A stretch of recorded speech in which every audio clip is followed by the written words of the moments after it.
What if there's way more to the Israel-Hamas conflict going on? What if it deals with prophecy? You know, we talked about this solar eclipse coming in the next 2 weeks.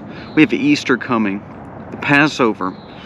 All of a sudden, the transportation of red heifers to Israel. Now, what does that mean? Now, you know, I'm a Christian, and we talk a lot about prepping and taking care of our family.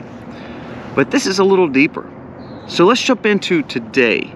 Really, what's behind the Israel-Hamas conflict? Is there any reason to jump into it? Because it's not maybe a physical war. It may be spiritual. Let's talk about it today. Going a little deeper here on the Max. This video starts right now.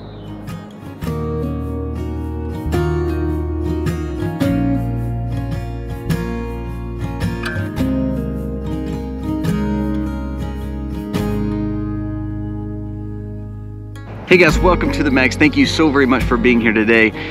Pictures just don't do it justice how beautiful this morning is. It was a cold morning, but just an absolute gorgeous early spring morning. Fog on the lake, the grasses are growing, and that helps us for our animals, and there's nothing more beautiful than the start of a new day. Now today we're going to be discussing a little something deeper, and it deals with the Israel-Hamas war. It's not dealing with all the stuff that's going on the mainstream talks about, but it's dealing with something else that just took place over the last few months to prepare for this time. You know, we discussed about 2 or 3 days ago about the solar eclipse coming and some of the ramifications of that and the weirdness around it. Let's even get weirder. Let's go into the Middle East, talk about the same time period. What's the significance of red heifers being sent to Israel from Texas? So biblically, and again as a Christian, I believe that there's a lot of things that we don't understand. Honestly, I don't believe that we in our finite minds can understand infinite wisdom of Christ. So please understand when I talk about these things, I know nothing. I'm just a filthy rags, and I'm just trying to go a little deeper on it because I want to know a little bit more, and I hope that you do too. So we have a Israel-Hamas conflict, which came out that actually the conflict, Hamas started in October 7th, may have dealt with these red heifers. Now, what is the significance of red heifers? Now, there's been 9 heifers sacrificed over the last thousands of years on the Temple Mount, right there where the mosque stands that represents the Muslim faith. Now, in Scripture, in Christianity, and also, of course, in Judaism, a third temple being built. The third temple being built is right there on Temple Mount, which is where the mosque is.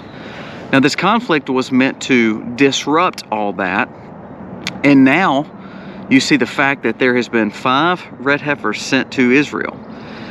What Judaism and Jews believe, and Israel believes, and even some Christians believe, that the 10th heifer that is sacrificed will bring in the Messiah, or the Messiah will come for the sacrifice, or the red heifer being sacrificed will start the building of the third temple. The third temple will be on Temple Mount, which means there will be a catastrophic war because it will be a war over the grounds that the Christians, Jews, and Muslims all claim as their own. So we talk about Rafah, we talk about the conflict, we talk about the escalation from Israel or from Hamas, and there's no ceasefire treaty. It may be because physicality in treaties and all the stuff that we've been talking about, the fact that presidents can't bring peace to the Middle East because it doesn't deal with a physicalness, it deals with a spiritual problem. And so therefore the escalation in the war may be something so much more than we see. Well, we have 5 red heifers, and all they need is 1.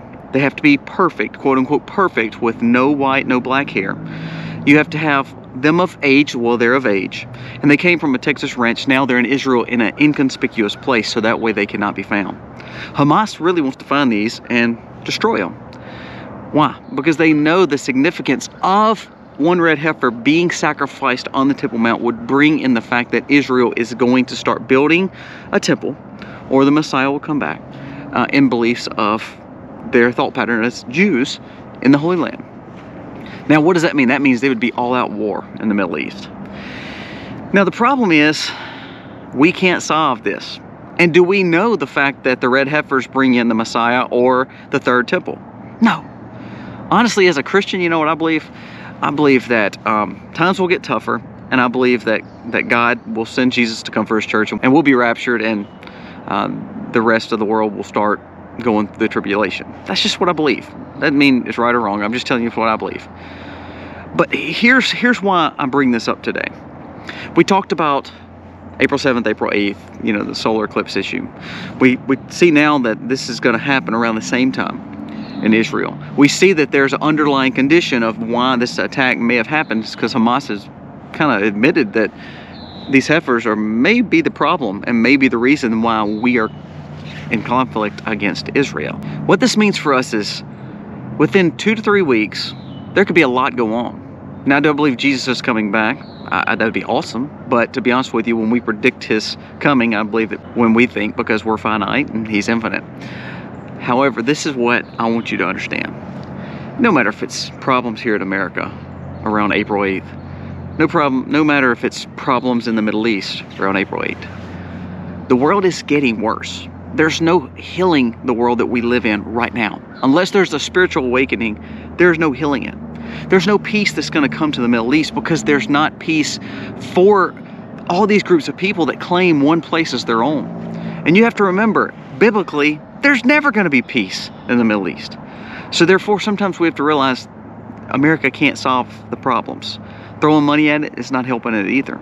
So if we really want to see peace, you try to build some kind of agreement. However, it's not going to be long lasting. Back to the red heifers. If all of a sudden Israel believes that there has to be special priests, which they have, and they've got them in inconspicuous places, special heifers, which they have in an inconspicuous place, and they're willing to go to the Temple Mount and make the sacrifice, which is the one and last heifer that needs to be sacrificed before they start building the temple, or before, quote unquote, their Messiah comes back. Now again, as Christians, we believe that Jesus is the Messiah. He'll come back for the rapture church. However, if they believe that, and if they are going to sacrifice this heifer, what does that mean? Two things are going to happen. The Muslims, and using Hamas, Hezbollah, or the Houthi, or whomever, or even Iran and whoever else wants to get into it, they're going to do all they can to stop that sacrifice and find those heifers and priests. The Israelis are going to do all they can to make sure that they start the third temple by sacrificing the red heifer. So we think, therefore, Israel and Hamas is already a bad conflict. I believe you're fixing to see an escalation like never before. Not because I'm saying it's going to happen, but if they believe that there's such a staunch movement towards those red heifers getting to that spot, and Hamas is fully against them getting to that spot, you're going to see an escalation, and it's not going to be around Gaza. It's going to be around the Temple Mount, which is going to really impact different parts of Israel. It's going to impact maybe Jordan. It's going to impact maybe even Saudi Arabia, some of those areas. Now the question is, what's going to happen? We don't know. I'm not a preacher, and I'm not going to prophesy by any means, but here's what my thought pattern is. I'm in South Mississippi. I'm not in Israel. I'm not even in the path of, what they call totality or whatever for the solar eclipse. What does that all mean? I don't know. That's simple. I don't know. But here's what I am doing. I'm going to seek wisdom and making sure that I can protect my family from the physical problems that we may face, the emotional problems we may face, the mental problems we may face, so we try to guard ourselves, but ultimately the spiritual problems we may face. We live in a fallen world, and our goal as Christians, as homesteaders, as someone who looks at life in a God-fearing, sustainable way, I have to teach my children that no matter what comes, our finite minds can't wrap ourselves around rapture and Messiah and red heifers and all this prophecy. We don't know if it's true, if it's not true, but we do know that we can spiritually prepare ourselves to go through harder times. We're seeing that in our own nation. I mean, listen, just this week, you have got the Supreme Court, Ketanji Brown Jackson. She's coming out saying that she believes the First Amendment hurts the rights of censorship of free speech, and she believes that we need to do more about it. We see the opposition party, which is Trump, can't pay this $450 million bond, which shouldn't be. It should be a 10% bond, but it's not. They're making him pay the whole amount. Well, he can't. So now you're going to see a seizing of that. So you're almost seeing a very dictatorial or a dictatorship starting, and a very tyrannical view of what quote-unquote democracy looks like. That's happening here.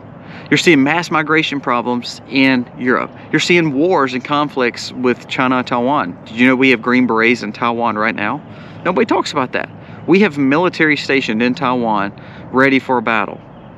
Now, are we wanting to put ourselves in other battles? So honestly compare America as like Rome, where we're seeing our empire fall because of our leadership. They could care less about true American values and core morals.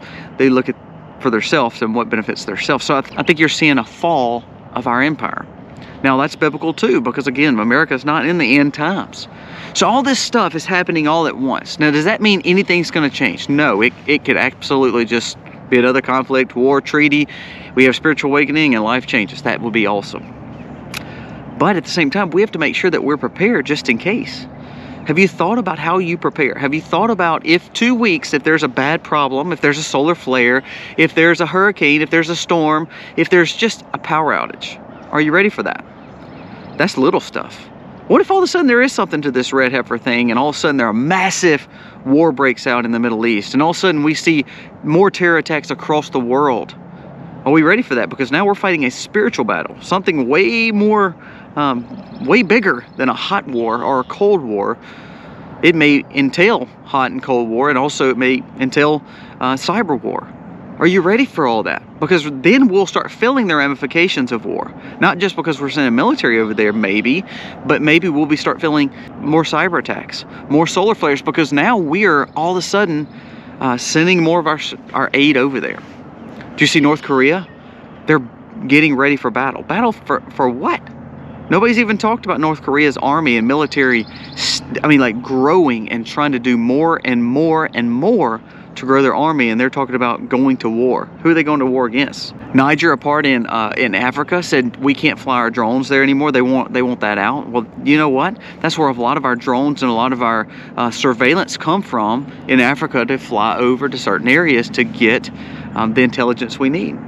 They're pulling it. So where is our empire going, and how much is this tied to the Israel-Hamas conflict? How much is this tied to the fact that Russia in the end times is going to still be there? So are we seeing the fact that Russia's growing? Are we seeing the fact that Israel and Hamas will get bigger and the escalation of this will happen? When Russia, Iran, and Turkey have a good relationship, which is biblical again, when you start thinking about some of this stuff, you realize there's a lot more to this Israel-Hamas war than we know.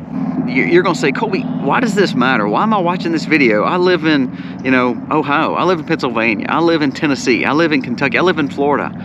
I don't live in Israel. I don't live in Russia. I don't live in even the place where the solar issues are happening in Texas and Oklahoma area. Why does this matter to me? Well, it may not. But here's my thought pattern. And as someone who says, I want my family taken care of, all I'm doing is keeping my preps up. I'm learning how to be more sustainable, and I'm learning to trust in God, and no matter what situation takes place. You cannot tell me that we believe in 123 genders, we have a failing educational system, our cities are in chaos, America is losing power across the world, our dollar is falling, we're going in piles of debt, and then you cannot tell me it's just all okay, everything's normal. It's not normal. It's not normal. So therefore, we have to physically, mentally, and emotionally, but spiritually prepare for harder times. Harder times will come. Does the red heifer show that? I don't know. Does the Israel-Hamas war show that? I don't know. But what I do know is I have an obligation to protect my family. I have a responsibility to profess Christ. I have a moral obligation to show my kids how to truly live as a normal human being and not go crazy when they get older. So I want to teach them good education, good morals, good values. That's what I do know.